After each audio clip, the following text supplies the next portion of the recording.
Sonolibro presenta Alistair Z y el misterio de los esqueletos, de Miguel Aguerralde. Capítulo 1. La mansión Velasco. Lo que el doctor Víctor Klomsky más odiaba en todo el mundo era sacar a pasear a su perrito, Burl. No soportaba tener que interrumpir su trabajo en el laboratorio, sus ensayos y experimentos, y hacer esa caminata inútil alrededor de la manzana solo para que el antipático chucho de su mujer olisqueara algunas flores, escarbara entre las hierbas del jardín del señor Corman y dejara caer sus necesidades en mitad de la acera de regreso a casa. No. Todo un inventor y un estudioso de la ciencia no tenía por qué detener el discurrir de sus genialidades solamente por eso. Porque encima, Burl, que era una extraña aproximación a la raza bulldog, pero canijo, feo y cabezón, parecía leer sus pensamientos y de cuando en cuando miraba hacia atrás y le sonreía con mirada de suficiencia y enseñándole los dientes. A Víctor eso le sacaba de sus casillas.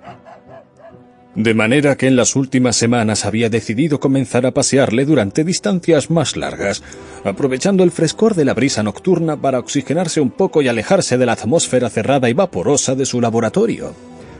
Una habitación que, por otro lado, instalada en la buhardilla de su casa, solamente tenía una ventana al exterior que Isabel no le dejaba abrir, pues decía que llenaba de olores picajosos toda la segunda planta, el salón, la cocina, el jardín, el barrio y el pueblo entero de Laleby Hills donde vivían. Y había descubierto, para colmo, que servía.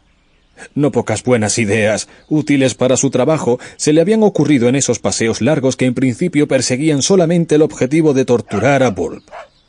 Solían salir de casa en dirección al centro del pueblo pasando por delante de los escaparates de la Avenida de las Palmeras, aunque solamente se detenían unos minutos en el de la librería del anciano Corander y en el de la dulcería de la señorita Eglantin. Porque además de la ciencia, lo que más gustaba a Víctor eran las golosinas. Solía decir que el azúcar era importantísimo para pensar. Él sabría.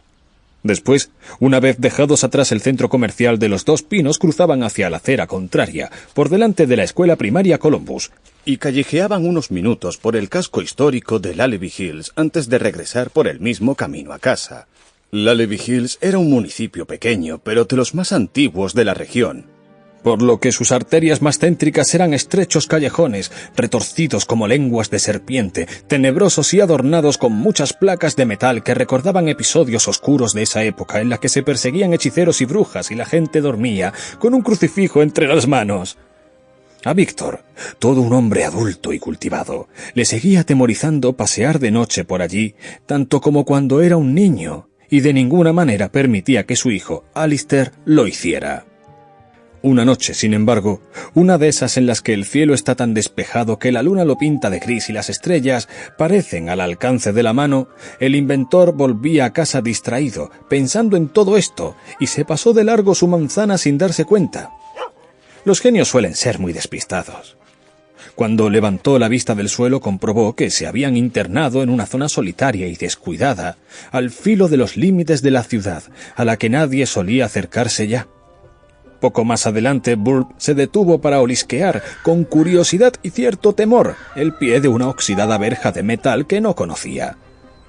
Los barrotes de la verja eran rígidos y puntiagudos, descascarillados por el castigo del tiempo, y tras ellos un jardín destartalado de arbustos desordenados y árboles torcidos escondía de la vista la fachada de un oscuro caserón, tan antiguo que ya nadie en el pueblo recordaba que siguiera allí. Una casa señorial de paredes de piedra secuestradas por intrincadas enredaderas, con horribles ornamentos deformados por telarañas centenarias. A su espalda se elevaba la colina del antiguo cementerio. Burl dejó de olisquear y se sentó en el suelo sin ni siquiera mover la cola. «Es la mansión Velasco», le tranquilizó su amo. «Está abandonada, no te asustes». Víctor se acercó al chucho y no sin cierto asco le acarició en la cabeza. El perrito ni siquiera se inmutó, no pareció importarle, por lo que el inventor le dedicó una mueca. Después el científico se acercó a la verja de metal y trató de distinguir las formas de la casa en la penumbra. «Ha pasado mucho tiempo», susurró. El viento, suave brisa durante todo el camino, parecía haber cobrado fuerza allí. Sample complete. Ready to continue?